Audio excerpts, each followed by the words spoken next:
So that led me on a bit of a journey down the road of epigenetics. Has anybody heard of the word epigenetics before by show of hands?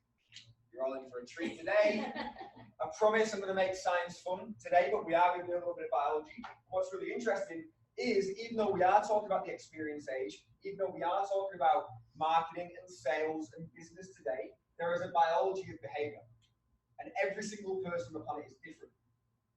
And today that's what we're going to go into, because epigenetics is about understanding that it's the environment around you that controls the gene expression. That's what epigenetics stands for. So we've all got a unique set of genes. There's about 25,000 genes there and thereabouts. We've all got a unique set, but it's the environment around us that controls how you switch genes on and off. So I'm going to ask a bit of a funny question. Please bear with me. And this is kind of Aussie, because I don't know if you know, we're really known for loving our smashed avocado on toast. I feel like I've seen it creep through a little bit on your menus here, which has made me very excited. It means we can keep up our avo addiction, and I am very addicted. Who here would pay surplus of 20, 30, maybe more dollars to get smashed avo on toast with a fancy poached egg that just melts as you crack it open, and you have that dukkha sprinkle situation going on the outside, and then you've also got a really fancy latte with some decorative piece in the middle? How much would you pay for that, or who has paid plus $20, $30 for that experience? Come on, we've all done it. Yeah. Everyone's like, looking around. We've all done it. So it is coming over here too. It is coming over here. Okay, we're spreading the avo addiction. Now I want to ask a question. You pay $20, $30, $40 plus, but why? When you could just get one avo, a piece of sourdough, and make it at home. The stat here is that more than 3/4 of millennials would choose to spend money on experience over a product, and that just drills at home, right? The Gen Zs are going to be definitely no different as they're coming through. In fact, they'll probably be worse. And we're seeing this in tons of different products and tons of stats. We've researched so much in this space, and it all points to the same thing. We really are willing to spend surplus cash, probably stuff that we don't even have, if it brings us a memory, if it brings us experience, if it brings us happiness. And it's super important, it's your ecosystem to create retention. Once you've got them through the doors, once they're a member and they've signed up to a 12 pack or whatever your membership base is, how are you keeping them there? What are you doing to create an ecosystem that ensures that they're going to keep coming back again and again? So culture. There's a reason we capitalize the cult, because everyone's so scared of this word. Everyone thinks the cult is such a bad thing, but I think it could possibly be the best thing you can do in your business is create a cult-like atmosphere. Because what does that mean? Community. Yeah. Say that again. Followers. Dedication. Loyal. They're going to keep coming back again and again because they're already in love with your product and your facility. And culture is created in so many different ways. It's not just the product and the fact that people come and you all have breakfast together once a week, which is awesome, but it's the language you speak. It's the merchandise that they wear. They're now a part of something because they're wearing your clothes. Look at CrossFit as a really prime example of some company that has created an amazing culture. Everybody speaks in their own separate language, and EMOMs and WODs and snatches, and no one else has a clue what they're talking about outside of that, so people want to be a part of it. Everybody wears a different tank from every CrossFit gym that they go to, and especially the one that they're a part of. Is that you don't have to speak to everyone, you don't have to be all-encompassing of everything on the planet, because you never will be. Carl said it earlier, one person's experience is another person's nightmare. So as long as you are clear on your values, your wants, your beliefs, your voice, your avatar, then you just stay gun-ho to that, and you'll be sweet. And we know that it's the whole environment that influences gene expression, not just exercise and nutrition.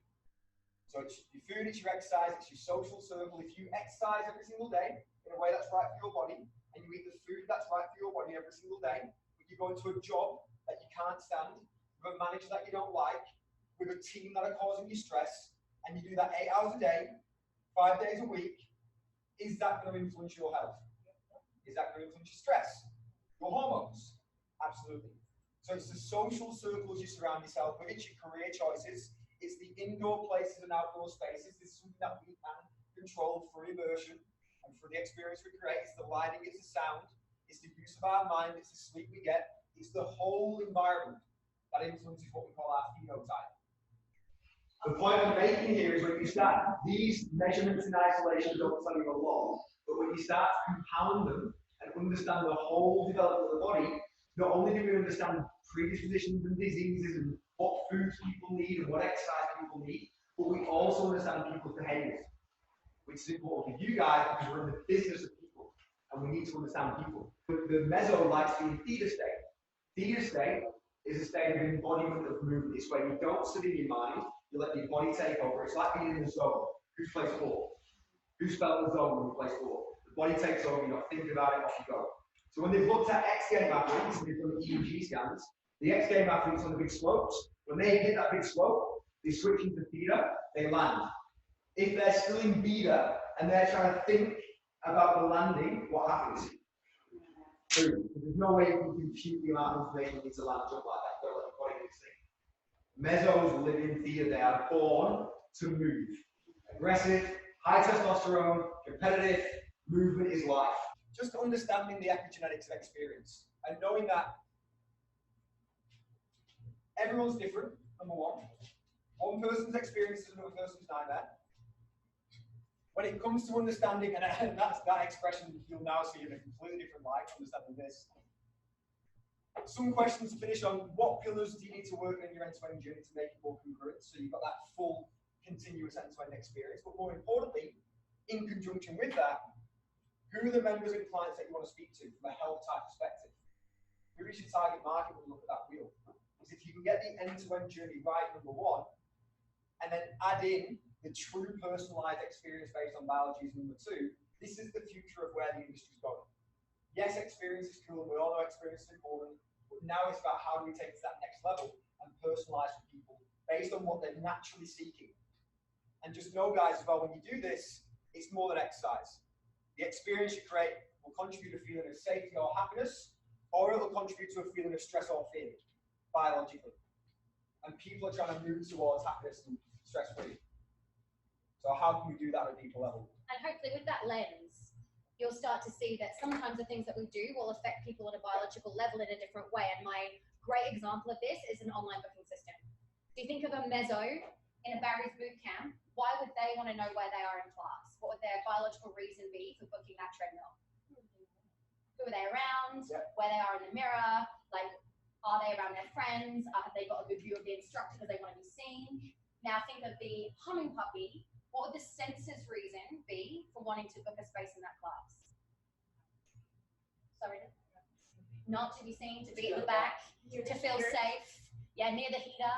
Yeah, so and so before they turn up, they've got a logical, I am going to be in this place, I know exactly where I need to be, the straps are given to me, the bolsters are given, the mats are given. Because if I'm a sensor and I've got to bring my own mat, I'm like, well, what type of mat do I bring? Does it need to be a certain quality? There's so many things that the brain's going to be doing where it's just taken care of. So know that we can hit multiple types in any one space, but now it's this lens that we can wear, understanding whether we're hitting people biologically with one thing, but for different reasons as well. So it doesn't have to be that you're always thinking of one specific type, but now you have this lens to be able to checklist and think, am I speaking to people I want to speak to, like Kyle said?